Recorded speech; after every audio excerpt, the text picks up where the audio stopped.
What's up, guys? Welcome back. I know it's been a minute since we made any content, but here we are again with the FD. Give you guys a quick update on some of the stuff that we've done to the car since you've seen it last, as well as why is it sitting in front of the shop with the hood up. So let's just dive in. All right, guys, so I think the last time you saw it, we were getting the dents and stuff taken out.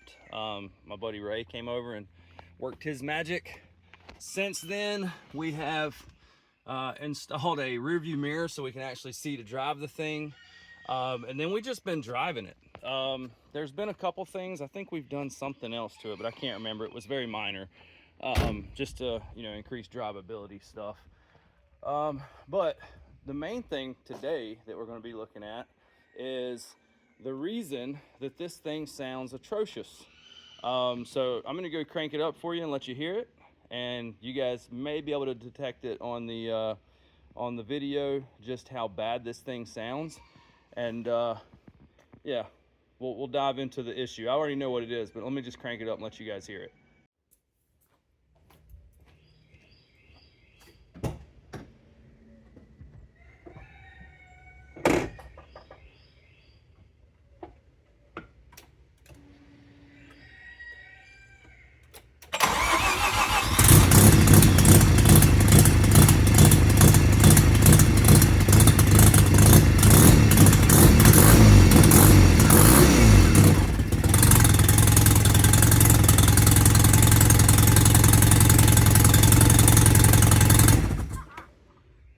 All right, so I don't know if you guys could hear that over the chickens going crazy in the background, but we have got a massive hole, like literal hole. Like it's a straight up hole. And what this was originally, the previous owner just had like an O2 sensor shoved down in there, and there was the wire didn't go anywhere. It was literally just kind of shoved in there and threaded in just a little bit, and it has worked its way out and shot out and is now MIA. So we've got some options.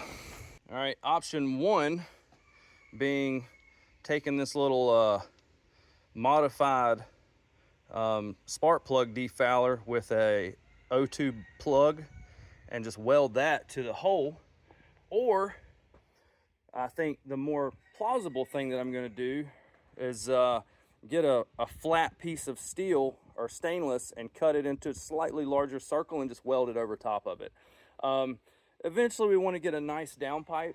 I mean, you can kind of see that, you kind of tell the welds on this one aren't the best. This is a kind of a homemade engineering thing, and I'm not a big fan of it, but trying to find a downpipe without a catalytic converter for a single turbo swapped 13B is kind of difficult. There's not a lot of stuff out there for these things like that. And if we had the stock twin set up, we'd have our choice of different downpipes.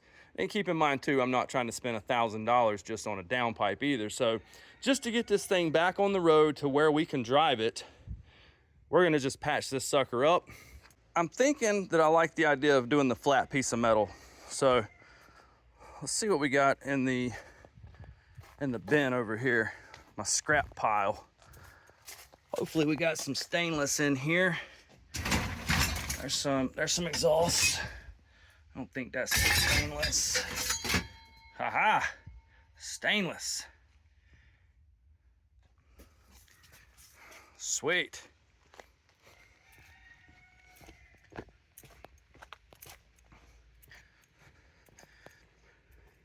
don't think it's gonna fit as is, so let's get the saw out. All right, so I already know that this will fit, that it'll cover the hole at least. So I'm just gonna trace this onto that and then cut it out.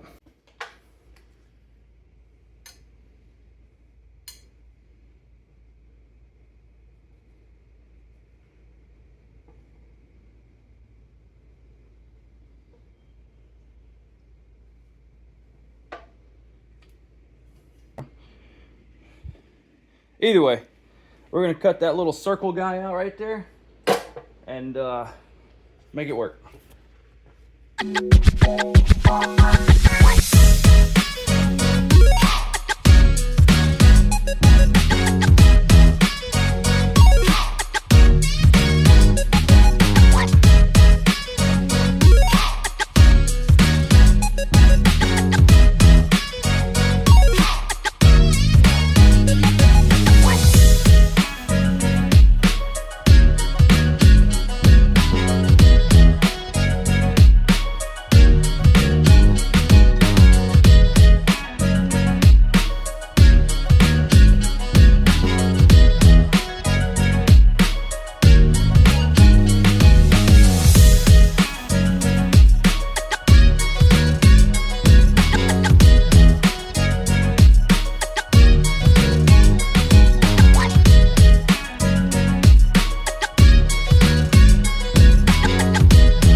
move the car from down here to up here so that I could do the fender stuff, but I don't know where my fender roller's at. I think one of my buddies has it, so I guess we'll have to save that for another video, I guess, or maybe I'll just do it and won't film it. But either way, we got that one thing that was really bugging us taken care of. So the good news is the car is back drivable. Like, we haven't driven it in the past 3 weeks just because you know, with that massive exhaust leak, it just sounded terrible and smoke was everywhere and all that good stuff. But yeah, I really can't even remember where we left off in the last video, but you know, here it is.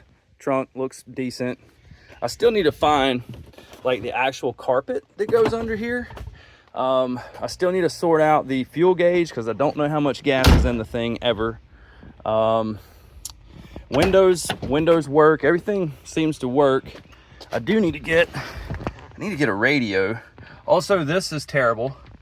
The fact that, I don't guess you can really tell on camera, but the shifter twists because there's a little piece in there that's wore out.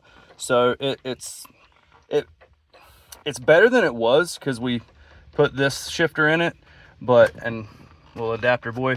But the fact that it twists is just insane. It's weirdest feeling in the world driving down the road.